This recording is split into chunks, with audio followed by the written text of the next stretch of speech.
இந்த நாளுக்கான கர்த்தருடைய வார்த்தையை வெளிப்படுத்தல் 22ஆம் அதிகாரம் 20ஆம் வசனம். இவைகளை சாட்சியாக அறிவிக்கிறவர் மெய்யாகவே நான் சீக்கிரமாய் வருகிறேன் என்கிறார். ஆமேன். கர்த்தராகிய இயேசுவே வாரும். இவைகளை சாட்சியாக அறிவிக்கிறவர். எவைகளை அப்படின்னா அதுக்கு முன்னால் நம்ம பார்த்த எல்லாமே அவர் சாட்சியாக சொன்னது தான்.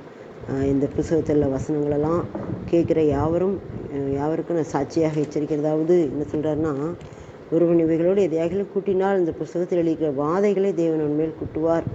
ஒருவன் இந்த தரிசன புஸ்தகத்தின் வசனங்களிலிருந்து எதையாவது எடுத்து போட்டால் ஜீவ புஸ்தகத்திலிருந்து பரிசுத்த நகரத்திலிருந்து இந்த புஸ்தகத்தில் எழுதப்பட்டவிலிருந்து அவனுடைய பங்கை தேவன் எடுத்து போடுவார் அப்படின்னு அந்த காரியங்களை தான் இவைகளை சாட்சியாக அறிவிக்கிறவர் மெய்யாகவே நான் சீக்கிரமாய் வருகிறேன் என்கிறார். ஆண்டவர் சொல்கிறார், நான் சீக்கிரமாக வருகிறேன் சொல்லிகிட்டே இருக்கார். அவனுடைய கிரியைகளின்படி அவனுக்கு நான் அளிக்கும் பலன் என்னோட கூட வருகிறது சொல்கிறார். சீக்கிரமாய் வருகிறேன் அப்படின்னு அவர் அடிக்கடி சொல்கிறாரு. ஆனால் மக்கள் என்ன கேட்குறாங்கன்னா, சீக்கிரமாக வரேன்னு சொல்கிறாரு, இன்னும் வரலையே அப்படின்ட்டு சொல்கிறாங்க. ஆனால் அவர் தாமதிக்கிறார் என்று சிலர் எண்ணுகிறபடி தாமதமாக இராமல் எல்லாரும் மனம் திரும்பணும் அப்படின்னு சொல்லிட்டு அவர் இருக்கிறாரு அப்படின்னு சொல்லி நம்ம பார்க்குறோம். சீக்கிரமாய் வருகிறேன் அப்படின்னு சொன்னால் ஒன்று அவருடைய வருகையாக இருக்கும், இல்லைன்னா மனிதனுடைய முடிவாக இருக்கலாம். முடிவும் அவர் தானே அழைச்சிட்டு போகணும்.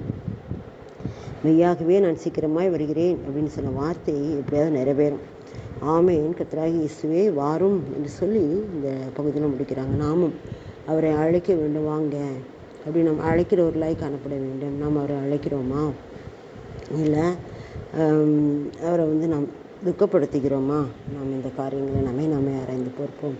மெய்யாகவே நீ வருகிறேன்னு சொன்னீங்களே, வாங்கப்பா அப்படின்னு சொல்லி நம்ம அழைக்கிறவர்களாக கர்த்தராகிய இயேசுவே வாரும் அப்படின்னு சொல்லி நாம் அழைக்கிறவர்களாய் காணப்பட வேண்டும். அழைக்கிறவனை எப்படி நம்மகிட்ட எந்த ஒரு தவறுகளும் எந்த ஒரு மீறுதலும் இல்லாமல் இருந்தால் தான் அவரை வாரும் என்று அழைக்க முடியும். இல்லைன்னா நம்ம அழைக்க முடியாது. இப்படி அவர் நமக்கு தண்டனை கொடுத்துருவார், நம்ம அவரோட போக முடியாது இப்படின்னு பயத்தில் கூப்பிட மாட்டாங்க. ஆனால் இந்த பயம் இல்லாதவங்க வாங்க, சீக்கிரமாக வாங்க அப்படின்னு அவரை வருகை எதிர்நோக்கி இருப்பாங்க. நாம் எப்படிப்பட்டவர்களாக இருக்கிறோம்? அப்படி வருகை எதிர்நோக்கி இருக்கிறோமா, இல்லை இப்போவே வந்துடாதீங்க அப்படின்னு சொல்கிறோமா? ஆமேன். கர்த்தராகிய இயேசு வாரும் என்று நாம் அழைக்கிறவர்களாக இருக்கிறோமா? நம்மை ஆராய்ந்து பார்ப்போம். இந்த வசனங்கள் தாமே கர்த்தர் ஆசீர்வதிப்பாராக. ஆமென்.